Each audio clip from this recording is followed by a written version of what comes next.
Dating back to the 18th century, bourbon is a type of barrel-aged American whiskey distilled from corn. Its name comes from Bourbon County, Kentucky, which is known as the birthplace of the alcohol. To find out more about the bourbon process, we visited Bulleit Bourbon's distillery, which is located in the heart of Bourbon County. It all starts with just 3 ingredients: malted barley, corn, and rye. The ingredients are milled and then cooked with limestone filtered water and backset for about 4 hours. After the mixture is cooled, it goes into a fermenter where one of Bulleit's 5 proprietary yeast is added and the fermentation process begins. Next, it is sent to distillation. Here, the mixture is sieved and injected with steam to convert the alcohol into liquid form.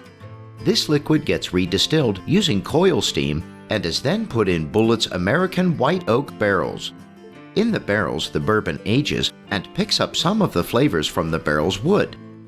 When the bourbon is done aging for a minimum of 4 years, it is ready for consumers to enjoy. For more information on the innovations that are shaping our world, head over to tomorrowsworldtoday.com.